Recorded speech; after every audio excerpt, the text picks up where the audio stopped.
Prezados alunos, sejam todos bem-vindos à nossa quarta semana da disciplina de Programação para o Web3. Essa semana nós teremos nosso aulão de revisão, né? Então é um compacto aí de tudo que a gente viu até o momento, tá? Bons estudos, boa semana a todos, um forte abraço. Na aula, nós iremos trabalhar com o conteúdo, nessa primeira videoaula, né? Com o conteúdo aí da nossa apostila, referente à semana 1, que ela inicia-se no dia 27/8 e vai até o dia 2/9, no domingo, né, às 11h55, meia-noite.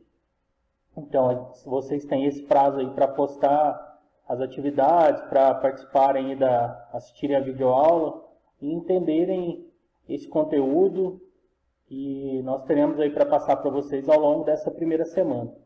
Primeira semana, então, a gente vai ver a aula 1 da nossa apostila, que fala sobre o World Wide Web, o funcionamento dos sistemas web, especificamente o HTML, e um pouquinho de programação cliente-servidor, a diferença entre os dois, tá ok? Nessa aula nós temos a videoaula e um questionário no valor de 10 pontos. Vamos lá então. Vamos começar falando aí do World Wide Web. O World Wide Web é um sistema de documentos dispostos na internet que permite o acesso às informações apresentadas no formato de hipertexto. Já já a gente vai ver o que é um hipertexto. Então, basicamente, partindo do princípio aí que todo mundo está no mesmo nível, né? Às vezes a gente vai falar nas videoaulas algumas coisas que o pessoal já sabe, outras que são novidade para alguns. Então, é sempre bom a gente ter essa coerência de entender um pouco também do lado do colega, né, que às vezes nunca viu determinado conteúdo. Então, resumindo, o www, o World Wide Web, é a internet em si, né? Nós necessitamos aí de um navegador para poder acessar o World Wide Web, o www. Então, hoje em dia nós temos aí os mais comuns, o Chrome, o Mozilla, tem pessoal que usa Opera, no celular tem o Dolphin, também tem Opera, Mozilla e Chrome para o celular, né? Então, resumindo, a World Wide Web são documentos postos pela internet organizados através de formato de hipertexto. Nós vivemos uma época chamada Web 2.0, que foi desenvolvida a partir dos anos 2000, que é a fase onde o conteúdo era oferecido através de blogs, vlogs, fotologs, e o princípio das redes sociais, né, como Orkut, MySpace. Atualmente, a gente pode dizer que nós vivemos o período da internet da Web 3.0, que é uma web semântica, né? Uma web aí com uma certa até inteligência artificial, que definindo aí a fase em que os sistemas de busca estão cada vez mais inteligentes e o conteúdo disponível na rede mundial, né, se torna cada vez mais personalizado. Então, quando, por exemplo, você acessa lá um site para buscar um determinado produto, um tênis da Nike, por exemplo, depois, a todo momento, fica aparecendo aquela propaganda daquele tênis em todas as páginas, né? Daí são robôs, né? São scripts, são programação que faz essa inteligência artificial, que faz essa busca, o seu navegador cada dia mais sabe mais de você, né? No final do dia, por exemplo, a quantidade de informação que o seu navegador, que a internet recolhe sobre você é incrível, né? Então, pode-se dizer que hoje em dia praticamente não tem privacidade na internet, né?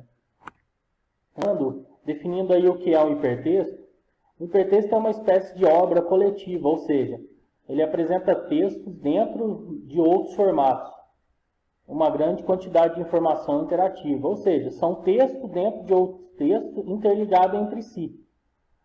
A informação contida nele proporciona um caráter não linear, onde o leitor pode também selecionar as informações e os caminhos de leitura que preferir. Resumindo, é uma página da internet, onde você clica, tem a junção para outro site, né, ou para outra página, e tem a opção de voltar, de avançar e assim por diante. Então, o hipertexto é cada página da internet, ele é interligado através de cliques, né, de links. Aí, um forte exemplo de hipertexto são os artigos na internet. No corpo do texto, ele apresenta diversos links, né, que são as ligações em português, em inglês, ou hiperlink nas palavras ou nos assuntos que estejam relacionados. Então, a World Wide Web, a www, é uma página composta por hipertexto ou por hiperlinks. Nada mais que isso. Vamos avançar para o próximo slide. Falando um pouquinho então do HTML, que serve muito de base para a nossa disciplina, né, de PHP, que acaba que a lógica de programação não diverge, né? O que diverge muitas vezes é o conteúdo e o tipo de linguagem, né? Mas o contexto é o mesmo. O HTML é uma linguagem de marcação utilizada para desenvolvimento de sites. O HTML ele tem código para criar página na web. Esse código define o tipo de letra, qual tamanho, cor, espaçamento e assim por diante. Para criar e editar códigos em HTML é necessário ter um simples editor de texto. Por exemplo, a gente pode usar o bloco de notas e salvar esse arquivo com a extensão .html.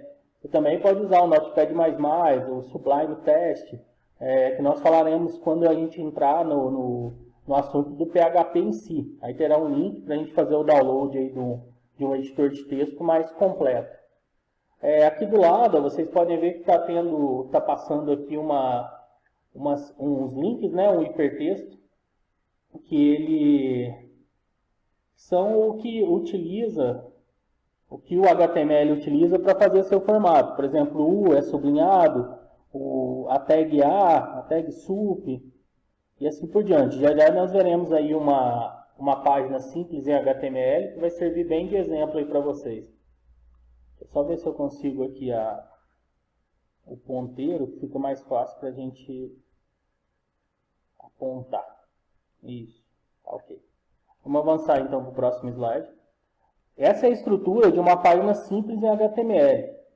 Como está escrito aí no slide, todo arquivo HTML deveria ter a seguinte estrutura. Ele necessita ter essa estrutura, né?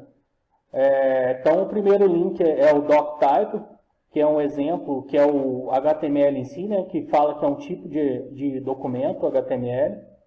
A tag HTML em si, vocês notem que na linha 2 ela é aberta e na linha 9 ela é fechada. Aqui deveria estar fechada, até está faltando uma barrinha aqui. Perdão aí pela falha. O read é o cabeçalho, ou seja, são informações que não aparecerão para o usuário, mas serão de suma importância para o mecanismo de busca. E o body em si é o corpo, onde a gente irá criar a programação HTML em si. Aqui tem uma explicação, né? Como eu disse, a tag HTML é a estrutura do documento, né? Ela possui o read e o body, que são o cabeçalho e o corpo do texto. Aqui uma explicaçãozinha sobre a tag read, que ela contém informações sobre o nosso documento que são de interesse somente do navegador. Então, por exemplo, é o nome da página, o título da página, são as keywords, são as palavras-chave que os mecanismos de buscas utilizam para localizar a sua página, né? Então, são informações que não são exibidas para o usuário. A parte da tag read, né? Nós possuímos também o title, que eu disse que é o título da página. Aqui também, ó, esse encoding é a linguagem que o navegador irá utilizar. Hoje em dia o mais utilizado é o TF-8, que significa que é um conjunto de caracteres que facilita, que é um padrão assim, de caracteres mais utilizados, onde você não corre o risco de um navegador qualquer não entender sua página web. Avançando. A tag body é onde a gente vai criar em si a nossa página, né? Onde é o corpo da página. Então, dentro aqui, por exemplo, esse exemplo aqui de um título, esse H1 significa uma tag de título. A mirror fashion é o texto que será descrito. Aqui tem um exemplozinho interessante, para quem já teve oportunidade de trabalhar com outras ferramentas essencial HTML, deixar ele iniciar aqui novamente. É mais ou menos assim, o HTML dá a estrutura, né? Dá uma cara simples à página, olha, vocês podem notar. Depois vem o CSS, que é um outro tipo de linguagem, colore, e o JavaScript dá movimento aí para sua página. Bem interessante, assim, que hoje em dia é uma das... Ou o PHP também, né? Que é o que a gente está vendo. É um conjunto aí, um trio que faz as páginas web, a maioria das páginas hoje, né? Aqui o exemplo que eu disse, ó. Você pegar aqui essa tag aqui, essa página em si, vai resultar nessa página visível. É simples, né? Parece até bastante código só para dar um resultado tão simples, mas a lógica é essa mesmo. A primeira página do HTML.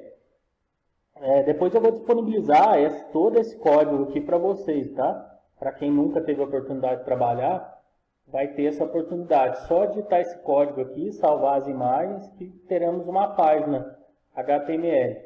Essa página está na internet? Não, para estar na internet você precisa de um servidor, precisa contratar um endereço, né? Um www, lá um domínio e assim por diante. Então, só para passar rapidamente, até para a gente entender um pouquinho de HTML, para depois a gente poder passar para o PHP nas próximas aulas, né? Então, como a gente disse, a tag HTML, ela abre e fecha. O read, que é o cabeçalho.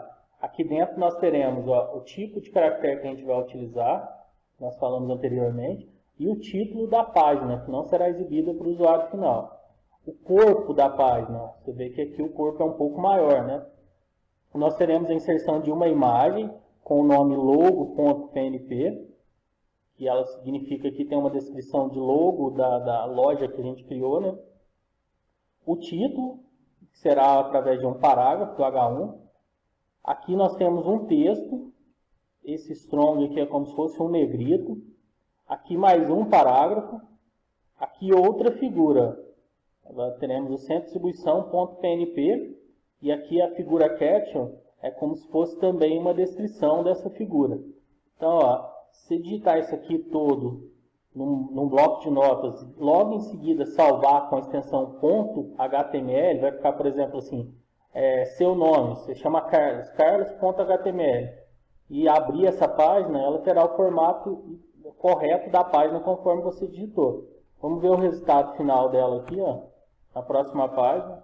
Então, aqui está aquela imagem, aquela primeira imagem, logo.pnp. Logo em seguida nós temos o H1, que é o parágrafo, onde teremos então o título, né? O H1 representa aí o parágrafo, o título, melhor dizendo. Depois nós temos o parágrafo, né? O P aqui que vai naquele texto. A imagem do centro de distribuição, né? Tá aqui com aquela legendinha, né? Tá aqui. Então essa é uma página simples em HTML. Se você tiver um domínio comprado lá, www.seunome.com.br, e um servidor, uma hospedagem aí, tipo uma local web, alguma coisa assim que é uma das mais famosas, você já consegue pôr isso aqui no ar. Certo? Como eu disse, eu vou disponibilizar esse slide para vocês, né, para fazer download. E vocês podem praticar aí, deve praticar, né, para quem não tem conhecimento principalmente. Falando um pouquinho então, o que é uma programação do servidor? O lado do cliente, ou seja, o lado do usuário, a ação roda diretamente em seu computador. Isso aqui o programador tem que ter muito claro isso aqui na mente, tá? O lado do cliente dá uma resposta real para alguma interação que é feita no site. Ou seja, o cliente ele não roda lá no servidor da internet, ele baixa o conteúdo para o seu computador. Por exemplo, a maioria dos websites tem um formulário para ser preenchido e dentro desse formulário precisa ter validações para verificar se o campo não ficou em branco. Quando você vai fazer um cadastro, aquele conteúdo foi baixado do seu computador. O navegador não precisa buscar o código no servidor, pois ele já é baixado para o computador. Então esse é o lado do cliente. Ou seja, o lado que roda dentro do seu computador em uma página web. O lado servidor, as aplicações necessárias para o website funcionar, como o banco de dados e a linguagem que o programador esteja usando, como por exemplo o PHP, toda vez que o usuário abrir uma página que tem um código PHP, o navegador vai executar esse conteúdo direto no servidor. Então, por exemplo, eu abri a página, não sei a linguagem que é desenvolvida, mas só para dar um exemplo, a página tem um formulário lá para ser preenchido, ele baixa aquele conteúdo para você, você preenche, na hora que você clica em executar, aí sim que esse comando vai estar fazendo contato direto com o Globo. Tá ok, pessoal? Então essa é a nossa primeira aula, primeira semana, temos um fórum, tá? Deixe lá sua dúvida. Prezados alunos, sejam todos bem-vindos, que essa videoaula os encontre com saúde e paz. Estamos na nossa segunda semana da disciplina de Programação para o Web3 do campus Poços de Caldas, do Instituto Federal do Sul de Minas. Meu nome é professor Elton Adriano e vamos à nossa segunda videoaula da disciplina então. Vamos iniciar a nossa videoaula falando um pouco sobre a arquitetura da informação. Qual a importância da arquitetura da informação, de saber esse conceito para um programador web, né? Primeiramente, vamos definir aí o que é uma arquitetura da informação. Então, a arquitetura web tem por objetivo criar a estrutura da organização da informação. Ou seja, ela projeta o seu site. Você precisa primeiro desenhar esse site para depois aplicar esse site em um ambiente virtual e testar toda essa estrutura primeiramente num papel, né? Que a gente chama muitas vezes aí também de storyboard. A arquitetura da informação, ela é a prática de projetar a infraestrutura de um website, especialmente a sua navegação. Como a gente disse, né, como eu acabei de dizer, nós primeiro temos que verificar a usabilidade desse site, né, prever todos os cenários, para depois colocar esse site no ar efetivamente e até mesmo começar a desenvolvê-lo, né? Não adianta você ter um projeto muito bom assim em mente, na hora de você passar para o papel, você verificar que ele não será usável, não terá uma aplicabilidade interessante para a resolução do seu problema ou do seu cliente, né?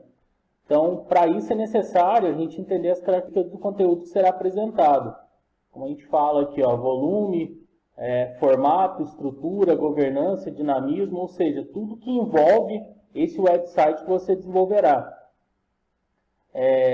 E as especificações do conteúdo, né? Qual que é o objetivo, qual o grau cultural que esse site atingirá, qual que é a população, se é uma empresa, se é um órgão público, quais as restrições tecnológicas que você passará, tudo isso também é importante o programador se envolver.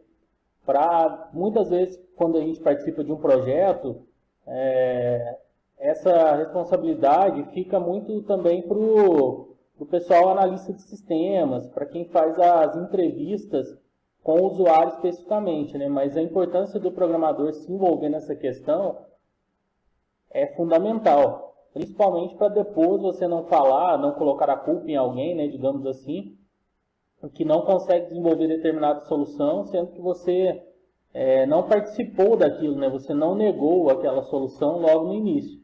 Então está aí a importância de sabermos definir corretamente o que é uma arquitetura da informação. Adiantando aqui o nosso slide, o wireframe é um outro conceito aí também envolvido dentro da arquitetura da informação.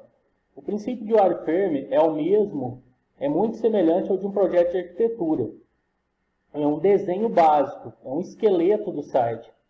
É elaborado para organizar os elementos e entrarão na estrutura do projeto final. Então, é um desenho do seu site, é um storyboard do seu site.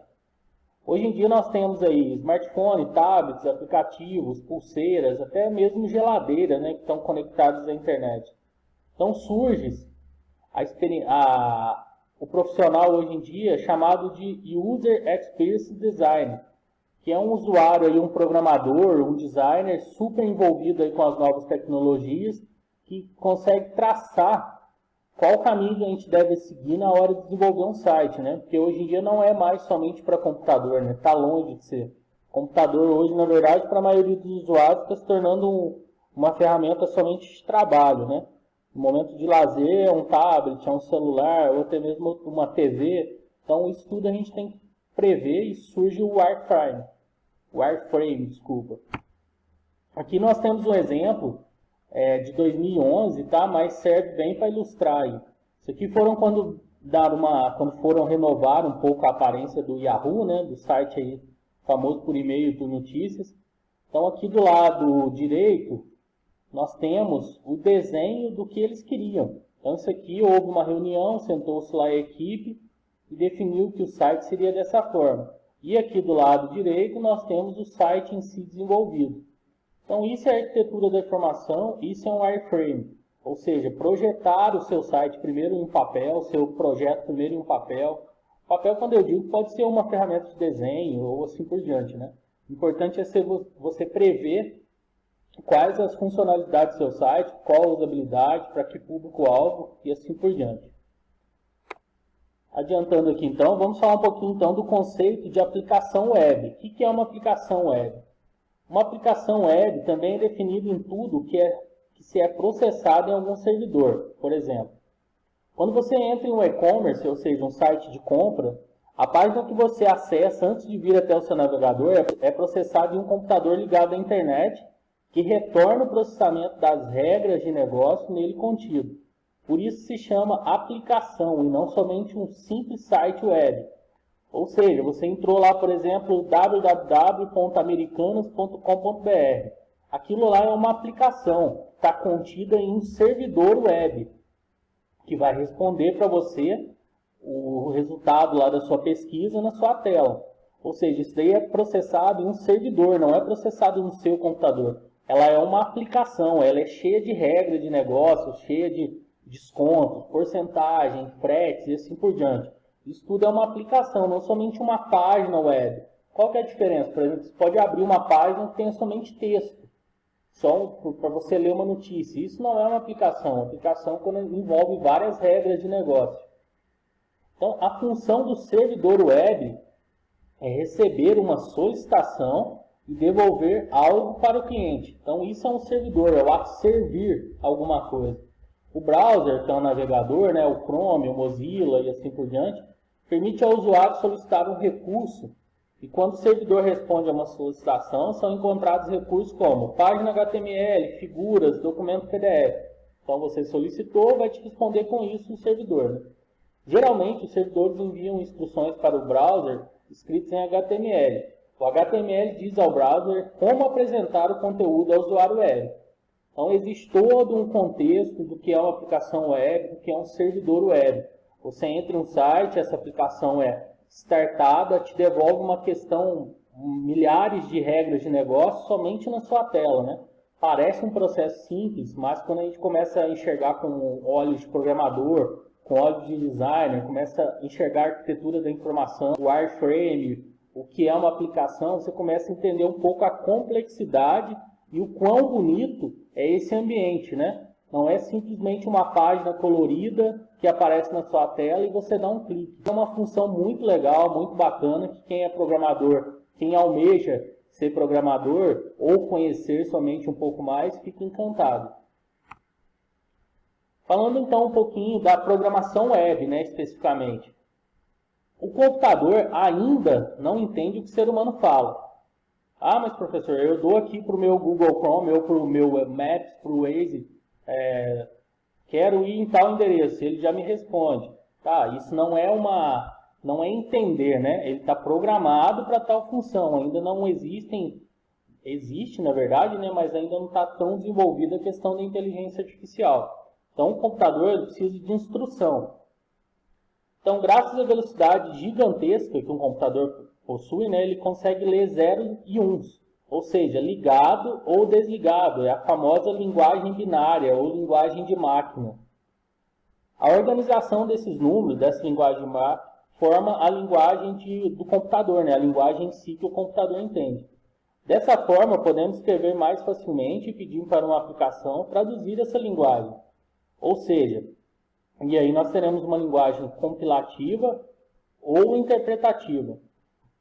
Então, o computador entende somente isso aqui que vocês estão vendo aqui do lado direito. Então, aqui a gente tem uma tabelinha de equivalência, né? O número 76, 77 do computador equivale a esse binário, e assim por diante, né?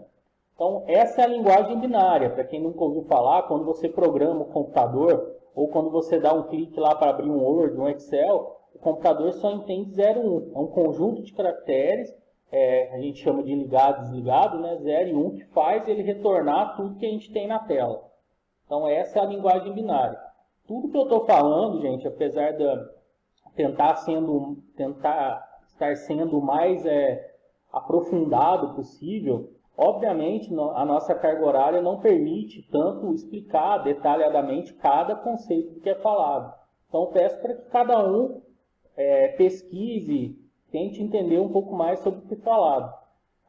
Qual que é a vantagem que eu vou ter nisso, professor? Você vai ter a enorme vantagem de ser um profissional mais bem qualificado perante os outros, né?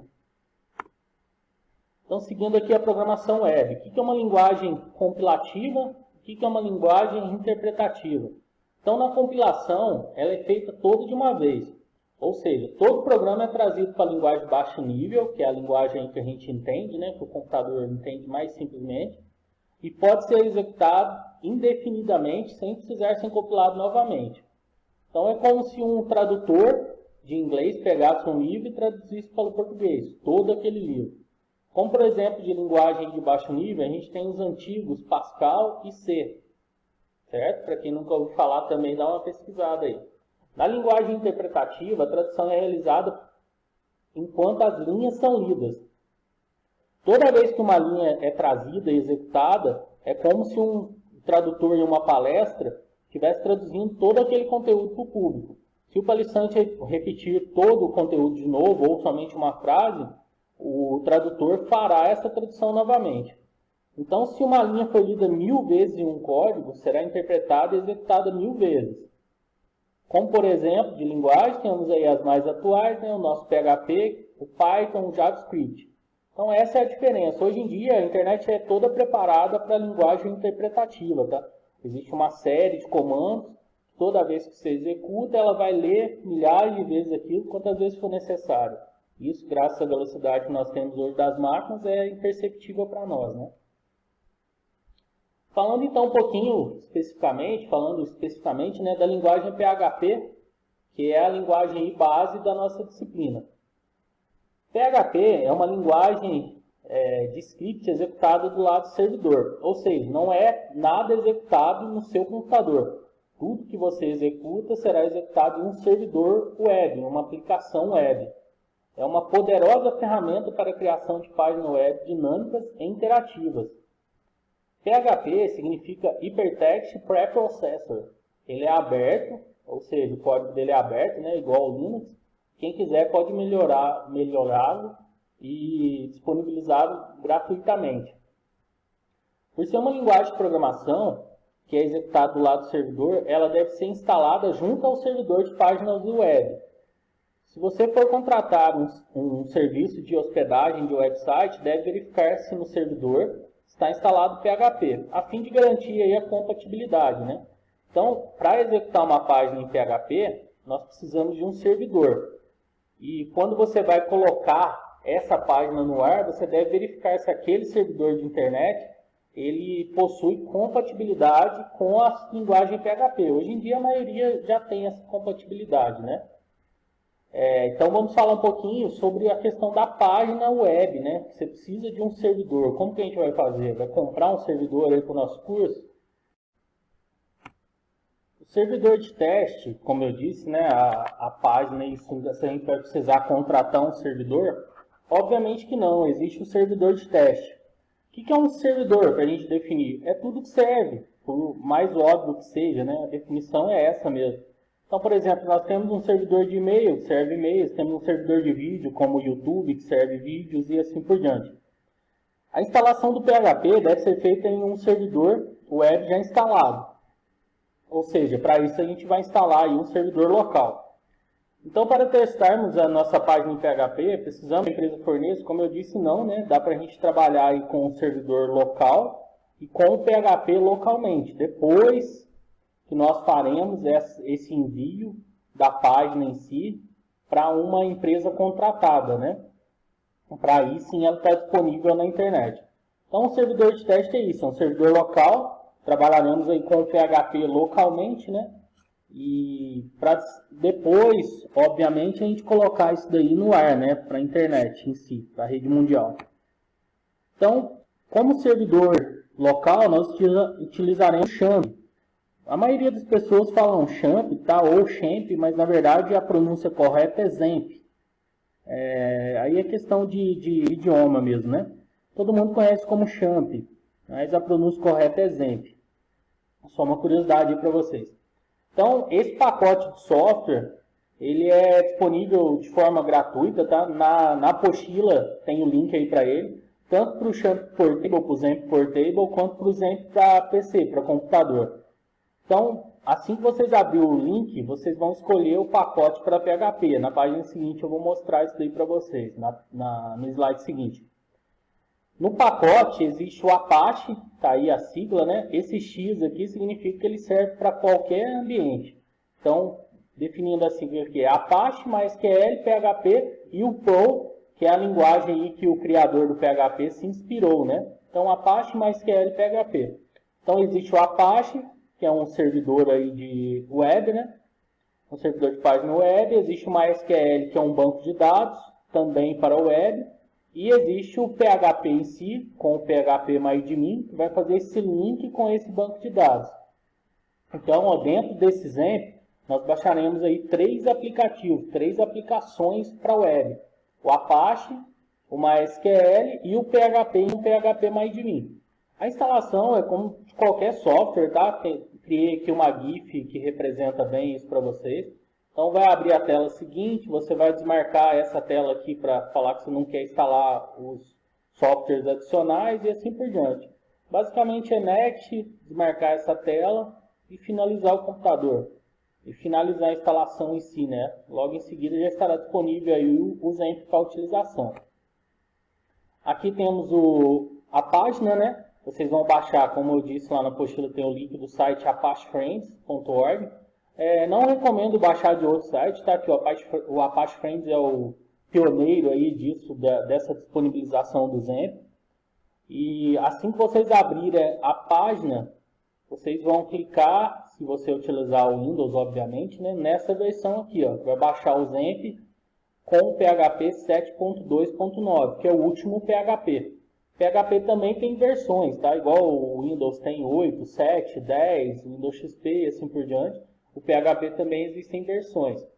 Se você clicar nesse botão aqui, você vai obter as outras versões aí do PHP. Então, basta clicar, o download é mais ou menos 120 MB, e depende da sua internet, né, para ver a duração aí do download, mas não é nada extremamente pesado também.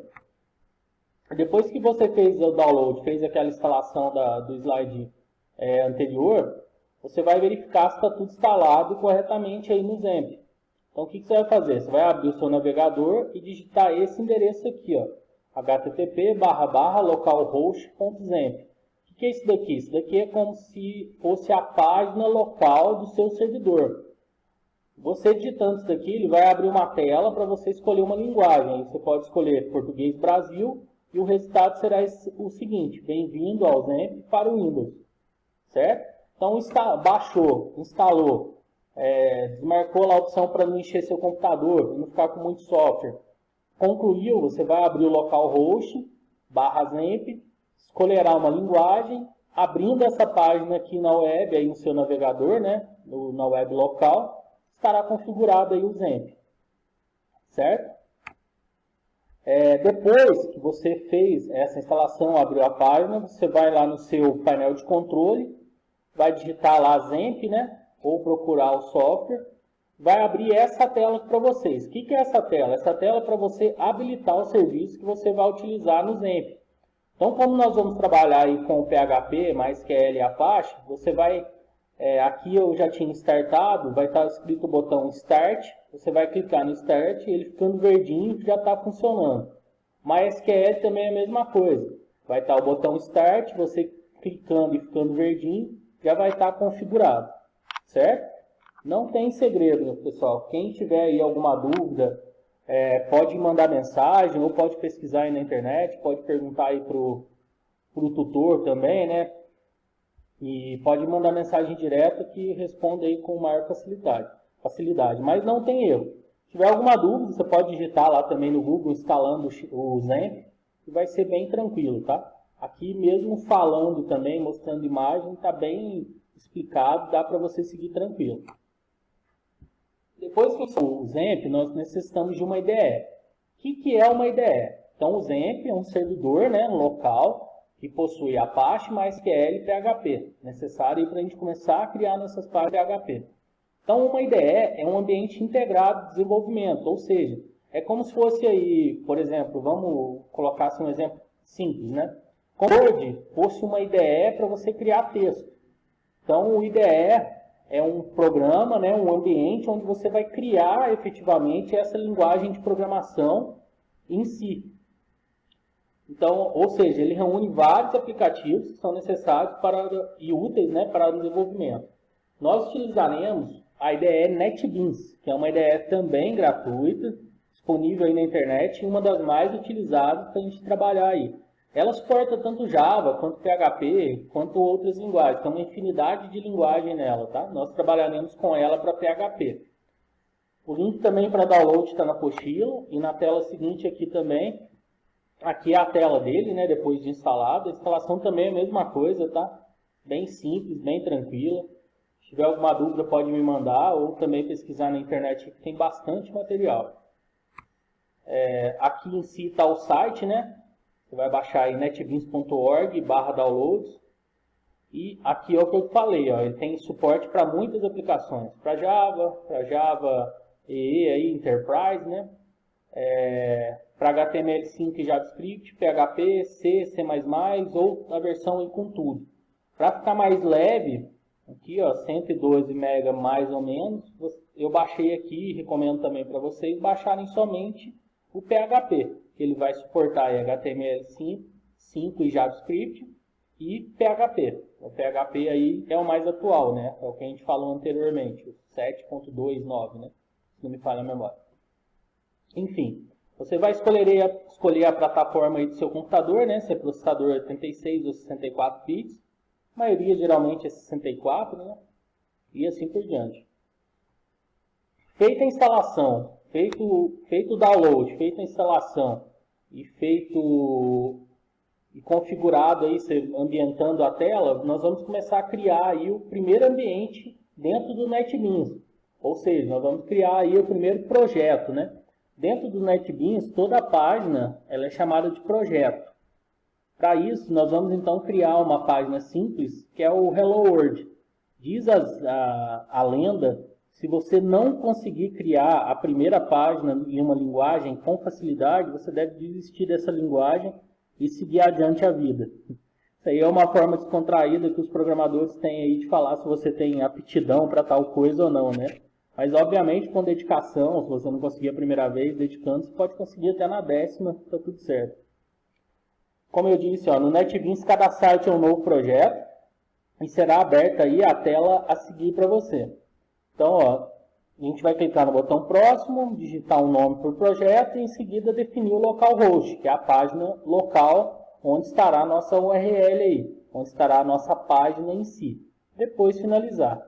Temos telas aí seguinte para ilustrar, tá? Então você instalou, baixou, instalou, configurou bonitinho. Você vai dar um file, new project. Vai abrir a tela aí para você criar um novo projeto. Aqui você vai dar aquele nome que a gente falou anteriormente, né? O localhost. Desculpa, vai dar o nome aí de Hello World, né? Hello Mundo, quer dizer. Certo? Você vai dar esse nome aí, tem que ser juntinho, assim, maiúsculo, tá? Para seguir esse exemplo aqui, tem que ser dessa forma. Se você quiser dar outro nome, também tranquilo, só você lembrar que você configurou de uma outra forma. Então, vai dar o nome, né? Que está o local, aquele conjunto de caracteres que a gente falou na aula anterior, que é o mais utilizado aí hoje em dia para páginas web, o UTF-8.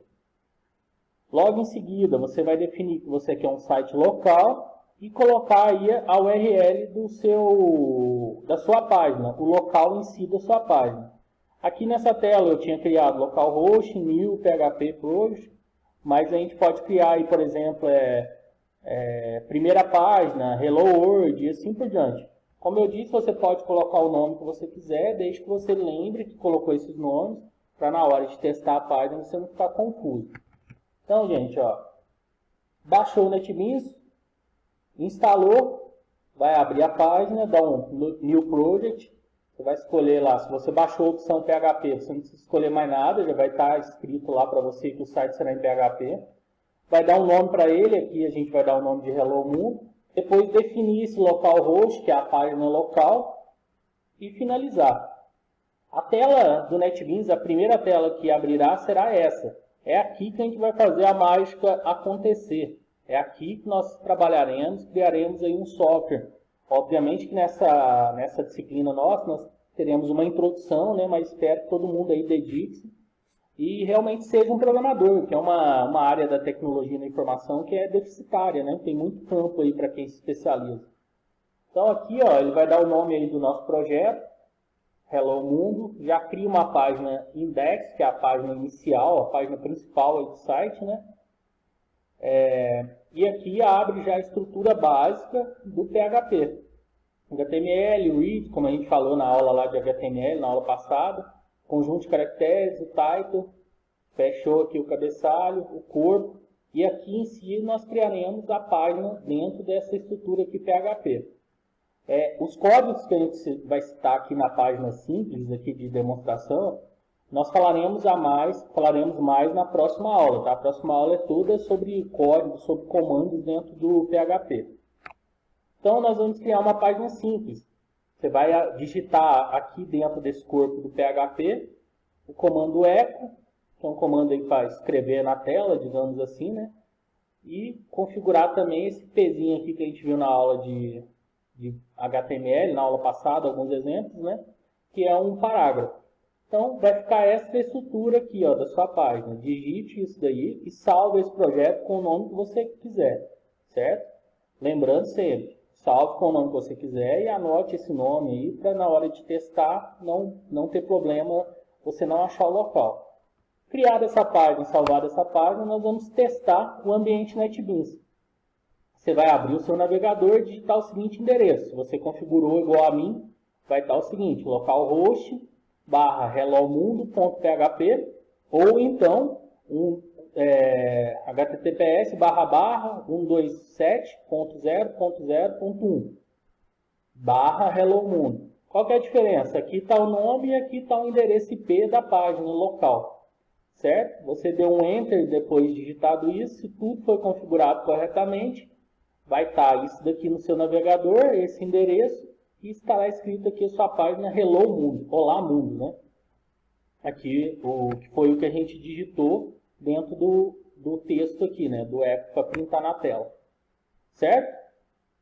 Muito confuso, muita coisa? Acredito que não, tá? Feito esse primeiro passo, essa configuração do IDE, instalação, tudo isso, depois é só a gente criar a página em si, não haverá mais necessidade de toda essa configuração. Sentiu dificuldade, mande uma mensagem, pesquise na internet, só não deixe de tentar, não deixe de instalar, tá? Até a próxima aula, um forte abraço aí, uma boa semana de estudos a todos, fiquem com Deus, até a próxima. Prezados alunos, sejam todos bem-vindos à terceira semana da nossa disciplina de Programação Web do campus Poços de Caldas do Instituto Federal do Sul de Minas. Meu nome é Elton Adriano Ribeiro e vamos à nossa videoaula.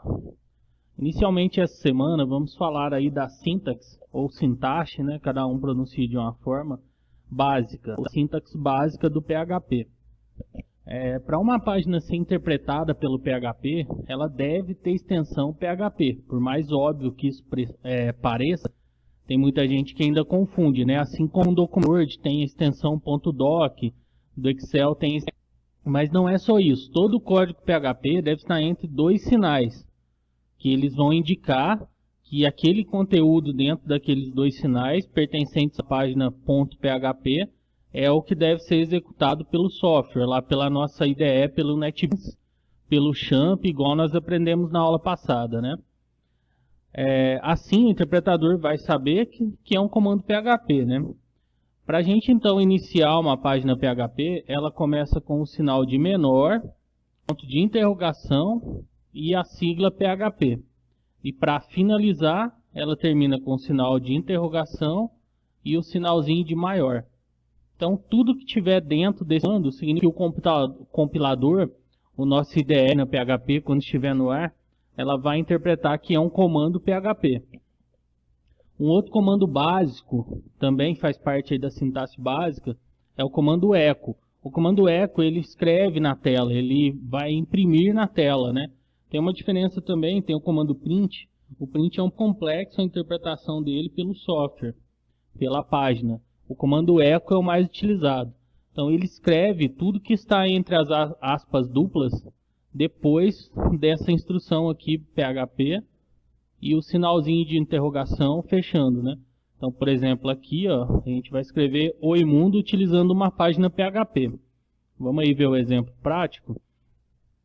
Eu não vou compilar todos esses códigos aqui durante a videoaula, mas eu peço para vocês que implemente, tá? Pause aí o vídeo, digite esses códigos, salve a página como PHP, ative o champ e teste essa página aí no seu localhost, assim como a gente explicou na aula passada, aí no seu servidor local, né? É muito importante esse teste, tá? Só a prática mesmo nos leva aí à perfeição. Essas videoaulas, essa nossa disciplina, o curso em si como um todo, né? Ele nos prepara para conhecer tudo que é possível a gente fazer, mas porém no dia a dia mesmo, na prática, que a gente realmente aprimora. Então falando aqui, ó, temos aqui aquela parte tradicional, né, do PHP, mostrando documentação, o site, o read que a gente viu, que é o cabeçalho, né? Aqui o conjunto de caracteres que a gente vai estar utilizando, como já falamos também. O title da página, né, o título da página. Fecha o cabeçalho, começa o body, que é o corpo. Aqui o H1, que é o print lá do parágrafo, né, como se fosse um parágrafo. E aqui começa o nosso comando PHP em si, ó. Então notem que a base inicial é toda daquele HTML que nós aprendemos nas aulas anteriores. Aqui em si que está a novidade da aula, né? Que a gente está iniciando aqui a página PHP, dando um comando echo, que vai imprimir na tela, e escrever Oi Mundo. Essa aspas não aparecerá na página, tá? Aparecerá somente o escrito Oi Mundo. Então isso é uma sintaxe básica do PHP, certo? Vamos para o nosso próximo slide. Comentários dentro do PHP. Como que a gente trabalha com comentários? Aqui está um textinho, né? Quando a gente escreve às vezes um texto, um programa muito grande, uma implementação muito grande, às vezes a gente esquece por que a gente criou determinados pontos.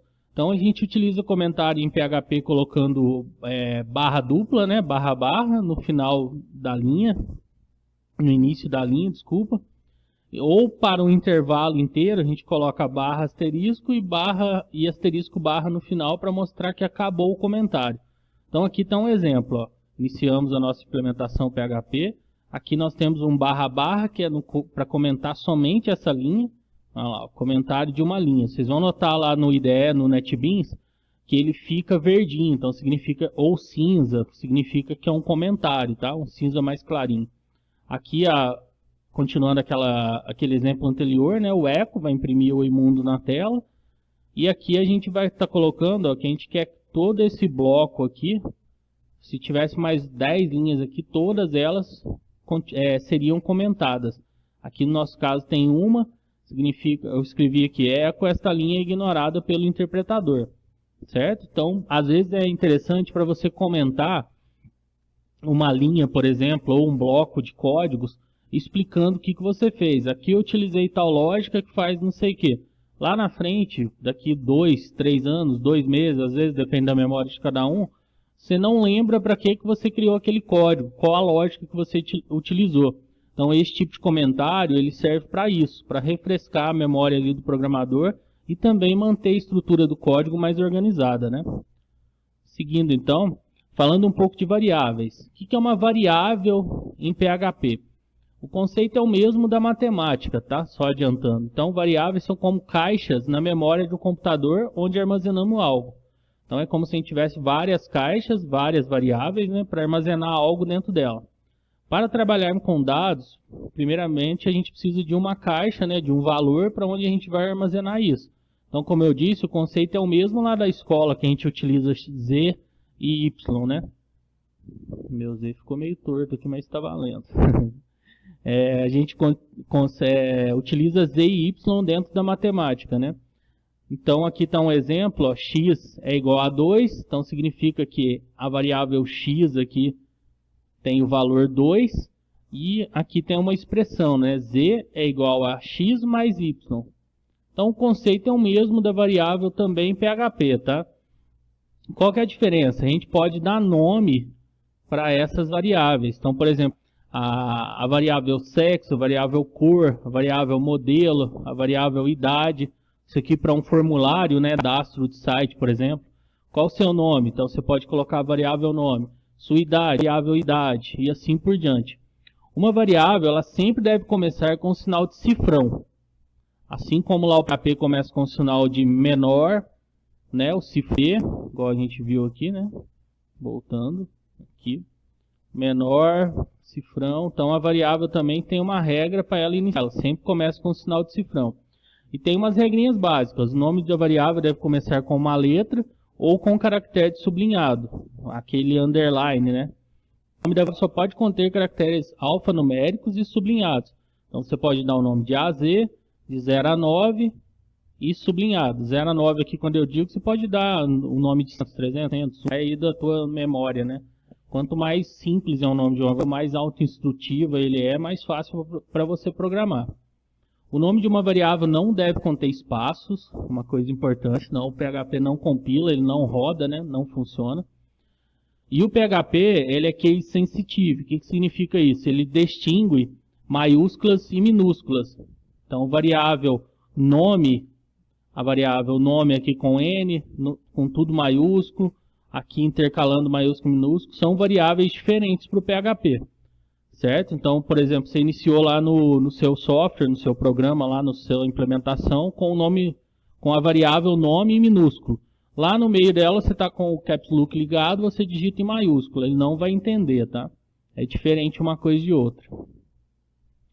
A declaração de variáveis, como a gente disse, ó, então aqui eu tenho a variável nome, que ela vai ter o conteúdo IF Sul de Minas. Aqui eu tenho a variável idade, que ela vai ter o conteúdo 10. Então, IF Sul de Minas completou 10 anos, um exemplo simples. Tá ok? Então, sempre inicia-se com cifrão antes de declarar o nome em si da variável. Falando um pouquinho de comandos de repetição e de condicionais, vamos falar inicialmente do if-else.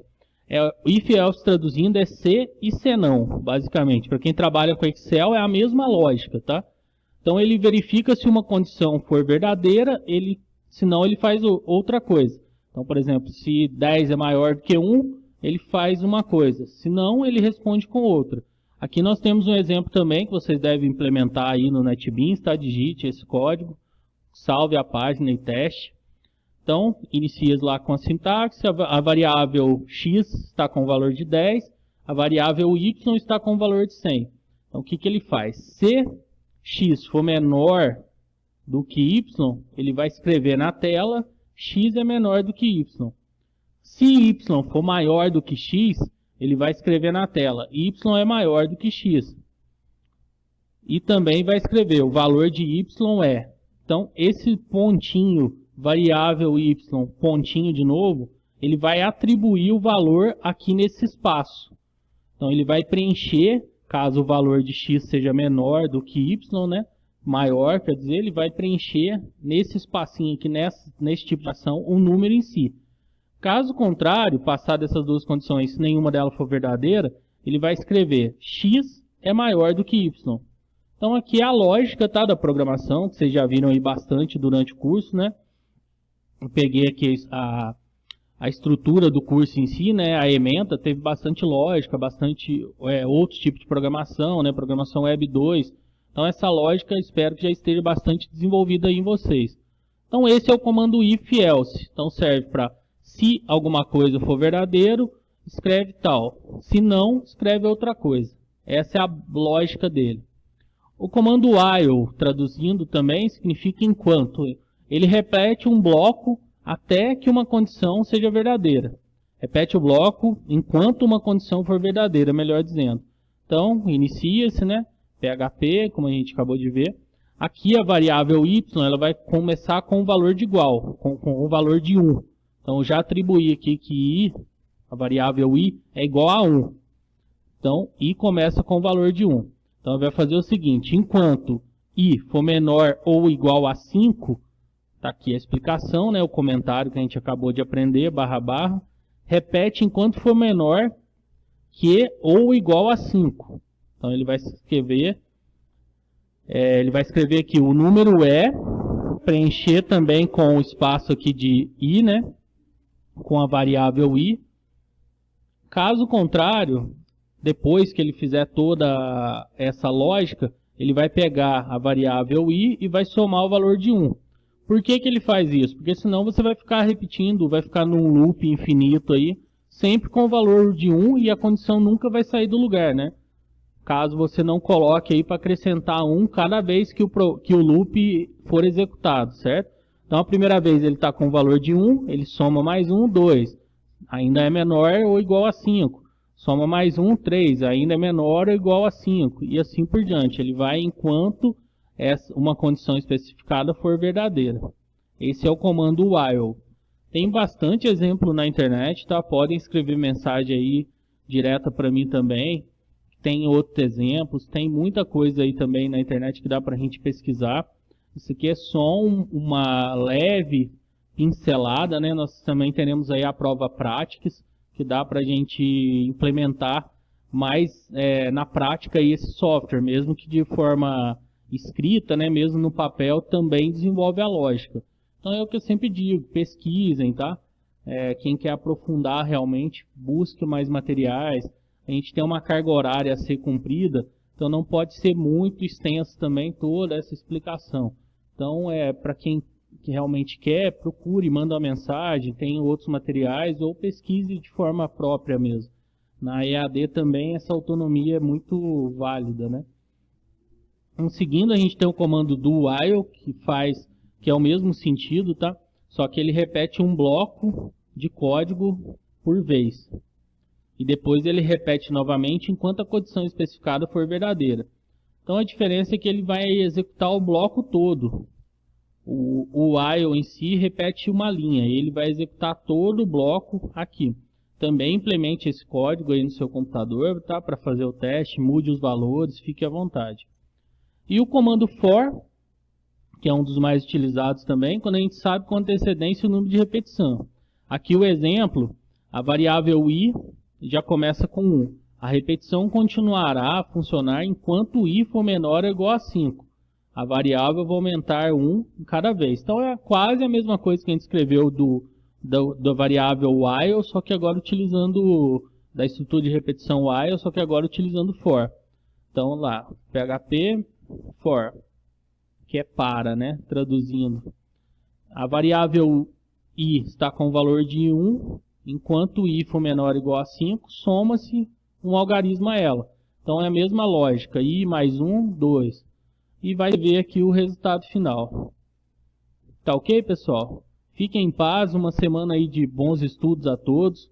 Pesquisem, aprofundem-se, fiquem com Deus. Um forte abraço.